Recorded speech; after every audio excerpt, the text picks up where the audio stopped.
the story here that a man called Sheikh Abbas that can you please come in our house, we have a dead body, we want you to give ghusl to that body.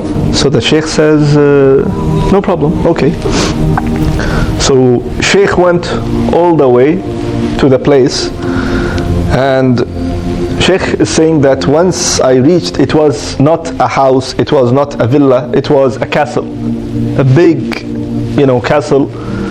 And then from the main door, in order to get inside, maybe you have to walk for literally 5 minutes. That big, you can imagine. This is the only outside of the house. So the Sheikh is going inside, and mashallah, the house is, garden, trees, grass, and all this luxury stuff. He said, until I reached at the door, the main door of the house, the entrance. So there was a normal man standing there. So he spoke to Sheikh in a very rude way. He says, "Ruh هناك, go this way, you will find the road, or you will find the stairs, up, there is a room." So Sheikh is like almost 60 years old, above, an old guy, respectful person. He looked at him and he says, I'll just go. I'll go by myself. So he says, either you go or I'll send one of my servants to take you. So Sheikh didn't like it. You're the person who called me all the way, just respectfully at least take me. So the Sheikh replied back, he says, see, I can go. I don't need anyone. I can just go all the way. So the Sheikh, the guy said after that, he says, if you don't know the way, I will send someone, my servant, to take you. So Sheikh looked at him and he says, see, I'm not your servant. I came here for some noble cause. I'm doing it fi sabilillah. So I'll go by myself, or you call someone else, he will do it for you.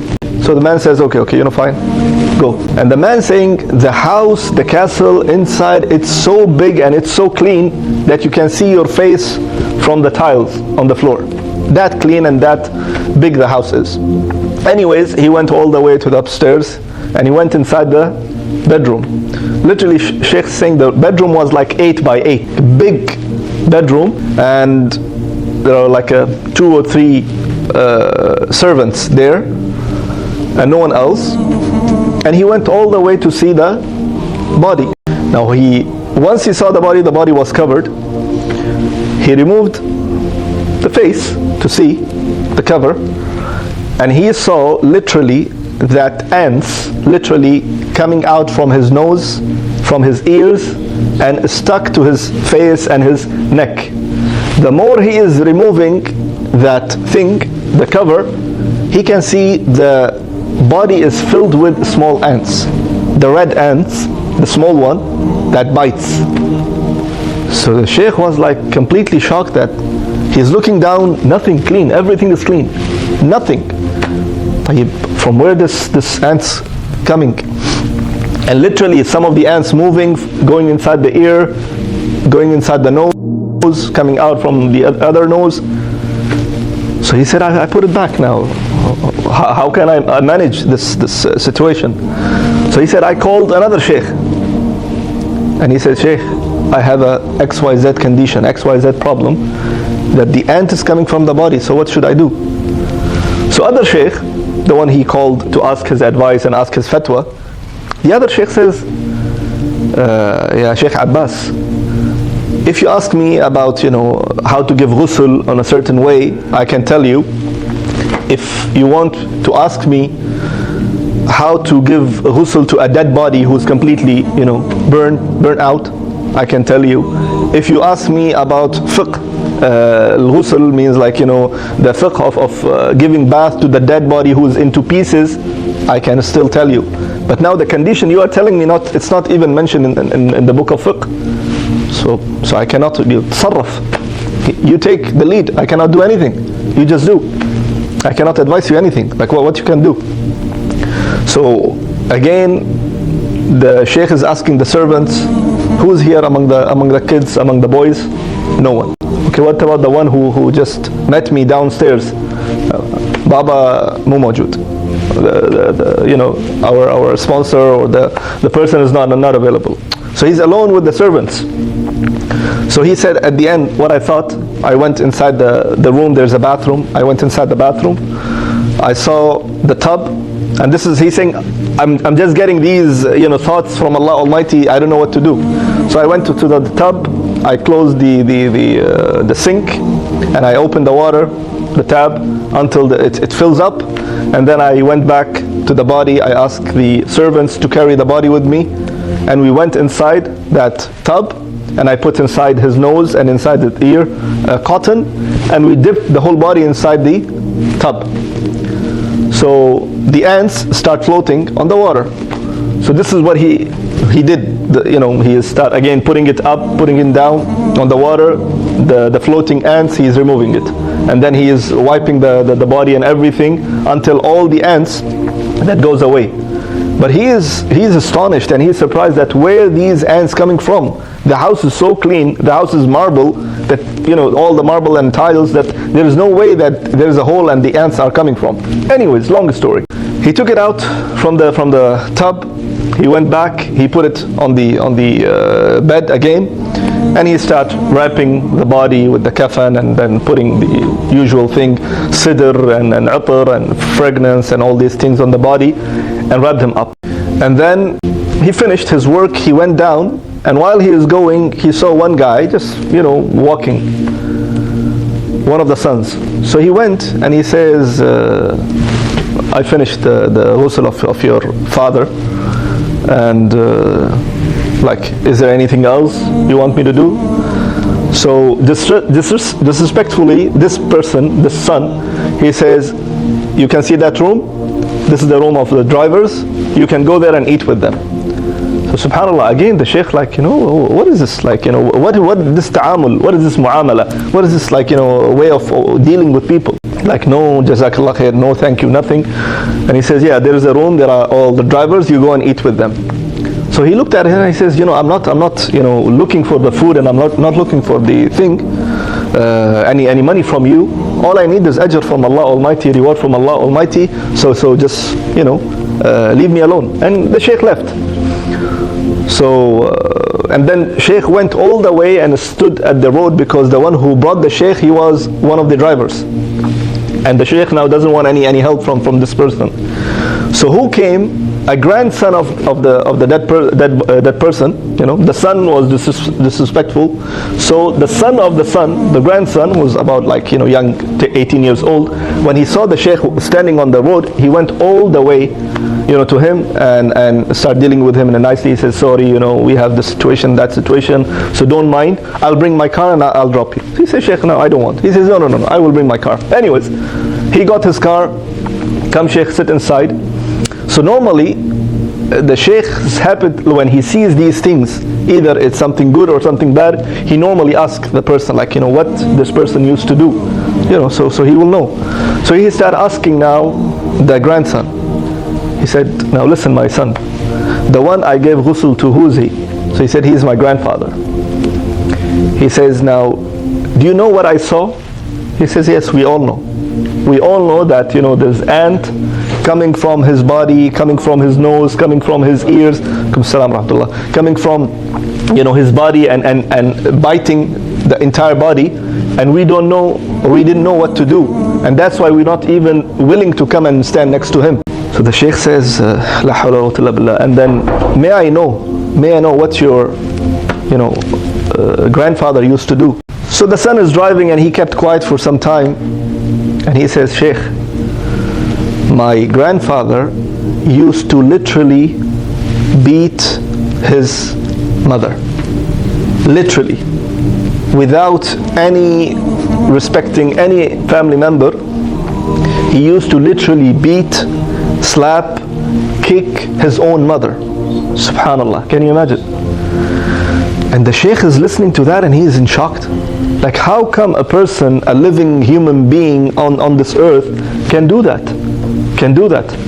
So he said, yes, into the extent that the bruises shows on my grandmother.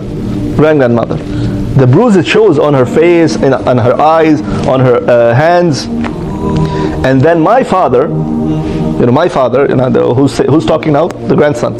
So he's saying, my father, who is the sons of the one who died, they literally used to take the mother to the police station, that you should report this man, you should say anything about him. So they used to take him literally all the way to the police station.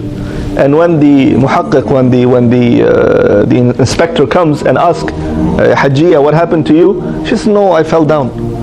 I was standing and then something. So I said, yeah, there are bruises. Yeah, I fell down on the floor. So she never ever says anything against her own son. And this happened like literally every single week and every single 2 weeks, until the police station knows that this is happening in the house, but we cannot do anything because the mother is refusing to say anything. And the sons cannot do anything because the one who is doing this is their father, and no one can do anything.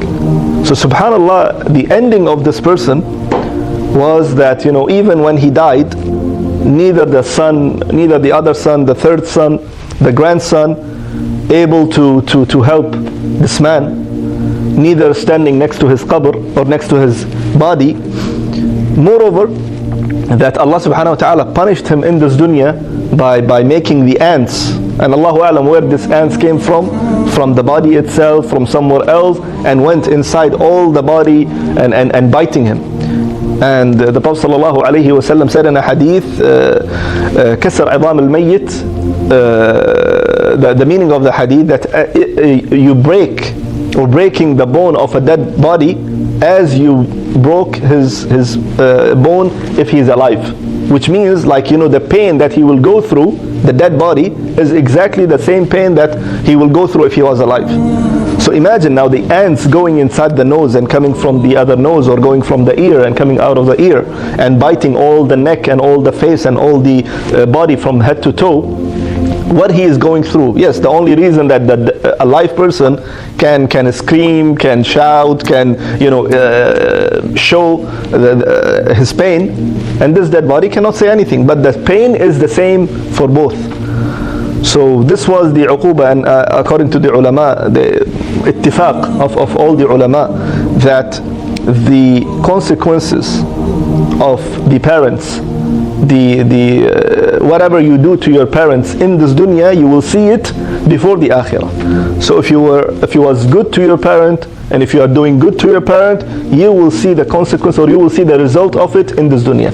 And if you are bad with them, if you are disrespecting them, and the crime is if you are extending your hand towards them, you will see the same situation before you die in this dunya. And subhanAllah, this another hadith, another story that I just remembered, which is similar to the story of disrespecting, that one young boy, he got some argument with his father about something, he's coming late or going out with the car or whatsoever. So there was some argument in the house between the father and between the son. So the son is young, 18 years old, little, bodybuilder, and the father is getting a little old. So some, argument happened, and the father slapped the son. As usual, if there is no tarbiyah, if there is no upbringing, this is what will happen. So the son starts slapping the father and start beating the father, because he is, young and he is macho man whatsoever. And then he says, you want to throw me? The son is saying to the father, you want to throw me out of the house? I'm the one who will throw you out of the house. So he dragged him from his collar, and he started grabbing him all the way outside the door. He opened the door, he threw him outside. The father fell down. He says, you know what, I will throw you on the street. So he took his leg, the father's leg, and he started dragging him from the stairs. Normally at any house you have like a 5-4 steps. So he's dragging him from these steps. So one of the steps, when he reached, he grabbed on the road. There's a road, steel road. He stopped himself and he says, that's it my son, because I dragged my father to this point. Subhanallah, I dragged my father to this point. And this is exactly what happened after many years, that his son dragged him all the way to this point. So this is what the ulama said, that whatever you do to your parents, it will happen to you and you will see the result or the consequences of it in this dunya before al-akhirah. Akhirah is something else. Akhirah is something else. If you did something good, alhamdulillah, the good things will happen to you. But if you did something bad, then the adab and adab al-qabr and the barzakh and all the way until the day of judgment, what will happen, Allah knows best.